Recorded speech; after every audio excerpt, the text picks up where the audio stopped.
My name is Matthew Buckley. My call sign is Whiz. I flew the F-18 Hornet for the United States Navy for about 15 years. Last week, we kicked off Operation Epic Fury with a decapitation strike. Both Israeli and U.S. intelligence discovered that all the Iranian heavies were going to be getting together for a morning meeting. Usually at night, the Ayatollah would sleep underground in his bunker because that's when the Iranians believed there would be attacks. But through Israeli intelligence, the Mossad, the CIA, by hacking into Iranian CCTV throughout the city, by potentially implanting during medical procedures tracking devices, they knew exactly where all these people were going to meet. So this was a decision reached by the President of the United States and the head of Israel to do what we call a decapitation strike. The Israeli F-15 launched, that Blue Sparrow missile, which is just, it's an absolute insane piece of technology. When you launch it from your fighter jet, it starts a trajectory climb and it goes all the way up to the Kármán line. Now the Kármán line is the edge of space. So this missile gets all the way up there. And one of the reasons it gets all the way up there is for airspeed. So when it gets that high in altitude, this thing can come straight down at speeds that are just absolutely unbelievable. It's almost impossible to shoot down. We're literally talking about hitting a bullet with a bullet.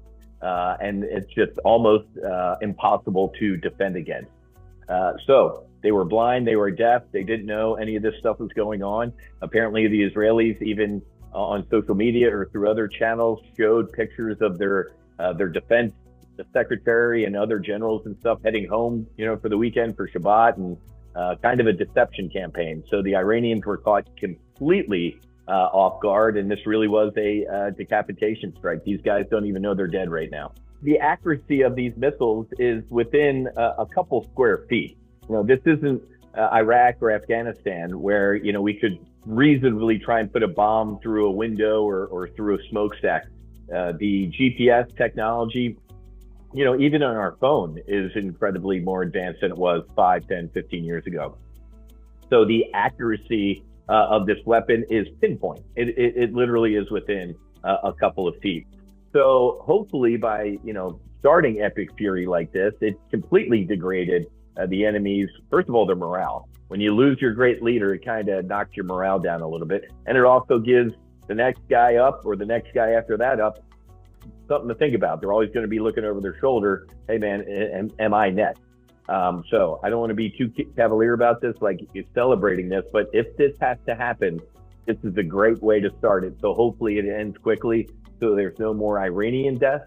The Iranian people are a great people. We have no beef with them. We have beef with the radical Islamic leadership that just was hell-bent on killing as many Americans as possible. And I just pray that the young men and women of the United States military out on the tip of the spear come home safe to their families.